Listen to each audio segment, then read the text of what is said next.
പശ്ചിമേഷ്യൻ സാഹചര്യങ്ങളുമായി ബന്ധപ്പെട്ട് ഇന്ന് ജൂലൈ 27 തിങ്കളാഴ്ച നൽകാനുള്ള പ്രധാനപ്പെട്ട അപ്ഡേറ്റുകൾ എന്തൊക്കെയാണ്? ആശ്വാസത്തിന്റെ വർത്തമാനമാണല്ലോ വരുന്നത്. അമേരിക്ക ഇറാനെതിരായ ആക്രമണം നിർത്തിവെച്ചു.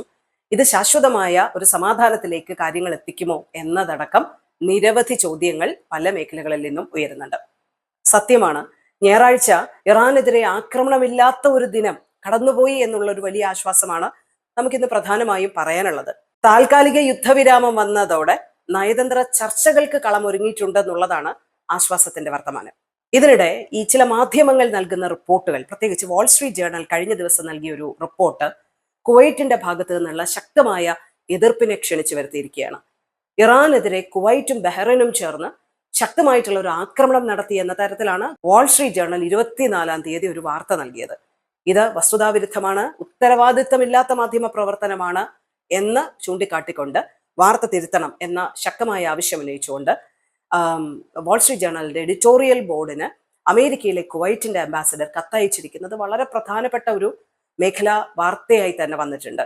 അമേരിക്കയും ഇറാനും തമ്മിൽ യുദ്ധമില്ലാത്ത ഒരു ദിവസം കടന്നുപോയതോടുകൂടി ഒരു സമാധാനത്തിന്റെ കരാർ ഉണ്ടാകാനുള്ള സാധ്യതയുണ്ട് എന്നുള്ള പ്രതീക്ഷ ജനിച്ചതോടുകൂടി അന്താരാഷ്ട്ര വിപണിയിൽ എണ്ണ വില ഏകദേശം 6% ഇടിയുന്ന വാർത്ത കൂടി നമുക്ക് നൽകാനുണ്ട്. ഏറ്റവും ഒടുവിൽ ഇന്നത്തെ വില വിവരം അനുസരിച്ച് ഏഷ്യൻ വിപണിയിൽ ബ്രന്റ് ക്രൂഡിന്റെ വില $90.88 മാറിയിട്ടുണ്ട്. അതായത് 6.1% കുറവാണ് ബ്രന്റ് ക്രൂഡിനടക്കം രേഖപ്പെടുത്തിയിരിക്കുന്നത്. കാസ്പിയൻ കടലിൽ ഇറാനിയൻ വാണിജ്യ കപ്പലിന് നേരെ യുക്രൈൻ നടത്തിയ ഒരു ആക്രമണം വലിയ തലക്കെട്ടായി മാറിയിരുന്നു കഴിഞ്ഞ ദിവസം. അതിനെതിരെ ഇറാൻ മുന്നറിയിപ്പ് നൽകിയിരിക്കുന്നു. യൂറോപ്പിനെ യുദ്ധത്തിലേക്ക് വലിച്ചിഴയ്ക്കാൻ ഇസ്രയേലിന്റെ നിർബന്ധ പ്രകാരമാണ് സെലൻസ്കി ഇത്തരത്തിലുള്ള ഒരു നീക്കം നടത്തിയത്. ഇതിന് മറുപടി ഇല്ലാതെ പോകില്ല എന്ന് ഇറാൻ വ്യക്തമാക്കുന്നതും മറ്റൊരു പ്രധാനപ്പെട്ട വാർത്തയായി വന്നിട്ടുണ്ട്. മധ്യസ്ഥർ മുഖേന യുഎസുമായി ചർച്ചകൾ നടക്കുന്നുണ്ട്.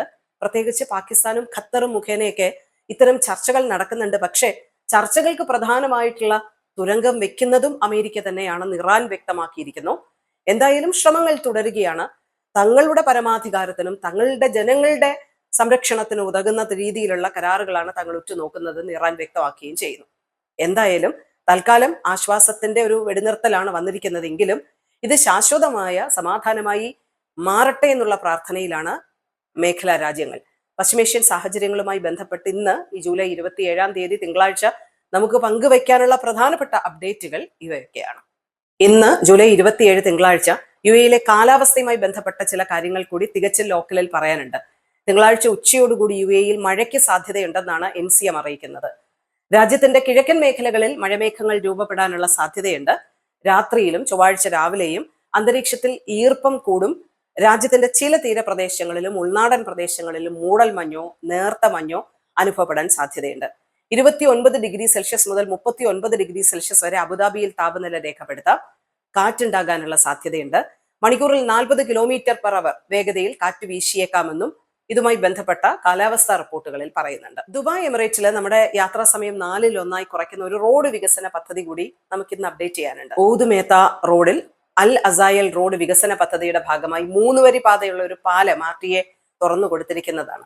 ഈ മേഖലയിലെ പദ്ധതികൾ പൂർത്തിയാകുന്നതോടെ യാത്രാ സമയം 20 മിനിറ്റിൽ നിന്നും 5 മിനിറ്റായി കുറയുന്നു എന്നുള്ളത്. അൽഖായിൽ റോഡിൽ നിന്ന് അൽവാസൽ ക്ലബ് റോഡ് വഴി അൽ അസായൽ റോഡിലേക്കുള്ള വാഹനങ്ങൾക്കാണ് പുതിയ പാലത്തിന്റെ പ്രയോജനം ലഭിക്കുക. വലിയ രീതിയിലുള്ള യാത്രാ പ്രശ്നങ്ങളും കാര്യങ്ങളും ഒക്കെ മാറ്റുന്നതാണ് പാലവുമായി ബന്ധപ്പെട്ട കാര്യങ്ങൾ പൂർത്തിയാകുന്നതോടുകൂടി നമുക്ക് കൊണ്ടുവരുന്നത്. അങ്ങനെയുള്ള റോഡ് വികസന പദ്ധതിയും ദുബായ് RTA പൂർത്തിയാക്കുന്നു എന്നുള്ള ഒരു കാര്യമാണ് നമുക്ക് ഇന്ന് അപ്ഡേറ്റ് ചെയ്യാനുള്ളത്.